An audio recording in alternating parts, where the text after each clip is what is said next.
de suite la chronique culture. Océane Gonec revient sur le parcours de Roger Carrel, la légende du doublage en France dont on vient d'apprendre le décès. Voici quelques-uns de ses personnages phares. Écoutez bien cette voix. De parler de notre duo. Ah oui, pourquoi? Ça ne te plaît pas? Oh, mais je suis folle de toi. Ce ne sont pas des chiffres bretons, ce sont des chiffres romains. Astérix, qu'est-ce qu'il y a comme bateau? Ouais, c'est normal. L'Urdigala, c'est important. N'oublie pas que c'est la capitale de Vitur et Juvici. Et il m'est arrivé de faire des tas de voix, de femmes un peu folles, genre Castafiore, oui. Et on peut faire des voix très graves aussi, il n'y a pas aucun problème, voyez-vous. Mais je pense, j'ai toujours l'impression que mon physique change.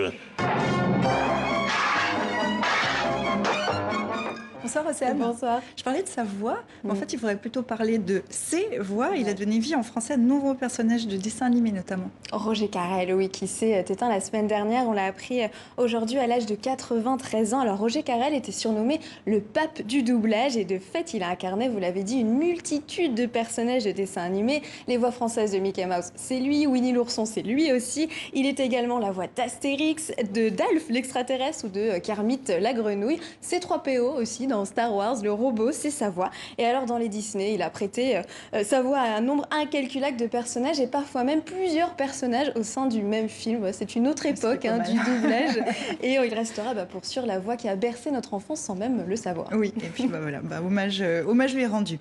Dans les jardins du Palais Royal à Paris, ce sont les arbres qui se sont mis à parler, enfin à chanter plutôt en raisant la voix. Hein, oui, tout à fait. Depuis la semaine dernière, les arbres du Palais Royal émettent de la musique. Alors pas en continu.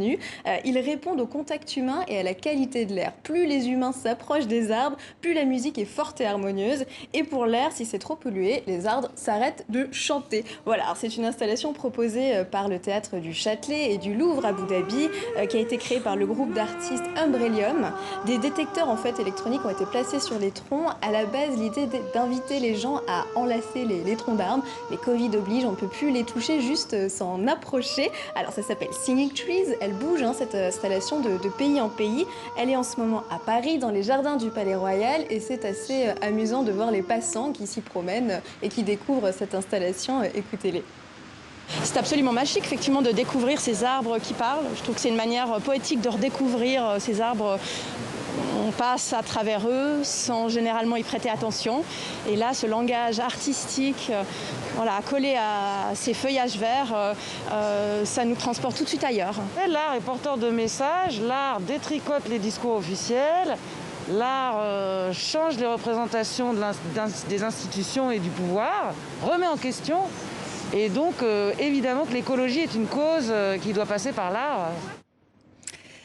Tout à fait autre chose. Le 18 septembre 1970, il y a 50 ans tout pile, Jimi Hendrix mourait à l'âge de 27 ans et aujourd'hui, il fascine encore et toujours Océane. Bien sûr, Jimi Hendrix fait partie de ces légendes du rock. C'était un Américain qui a traversé l'Atlantique pour se faire connaître, pour avoir un nom à Londres dans les années 60. Et ça n'a pas loupé. Aujourd'hui, Jimi Hendrix est connu pour être l'un des meilleurs guitaristes de l'histoire. Et pourtant, il n'a été célèbre que 4 ans, juste avant de mourir, à 27 ans. Il était à l'apogée de sa carrière et depuis il continue de fasciner. Un de ses appartements à Londres s'est transformé en musée. On peut donc découvrir la chambre du guitariste, comme vous pouvez le voir sur ces images.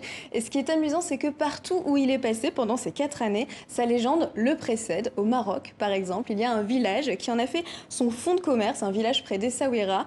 Le guitariste y aurait séjourné, mais personne n'a de preuves concrètes. Et pourtant, regardez ce reportage de Sophie Rossi.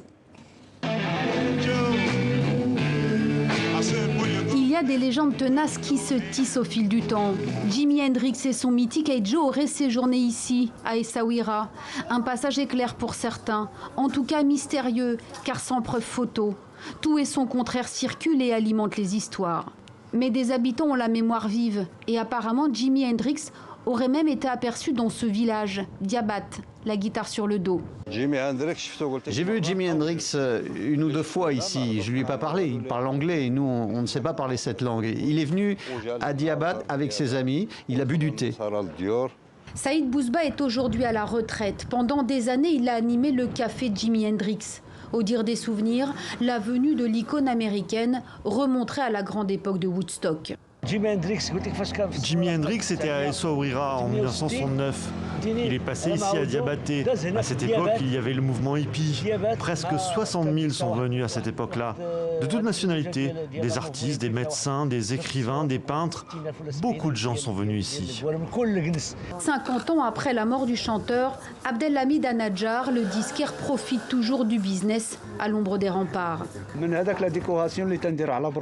J'ai fait la décoration extérieure de mon magasin avec les anciennes photos de deux grands chanteurs connus dans le monde entier, Jimi Hendrix et Bob Marley, car les gens les aiment beaucoup et ils achètent encore leurs disques. Autre fable invérifiable, non loin d'Essaouira se dresse le château d'Arsoltan. Le gaucher virtuose s'en serait inspiré pour composer Castle Made of Sand. La chanson est sortie en 1967. Les nostalgiques pardonneront l'anachronisme. On pourrait dire que les légendes ne meurent jamais, n'est-ce pas, Océane? Merci beaucoup. Merci.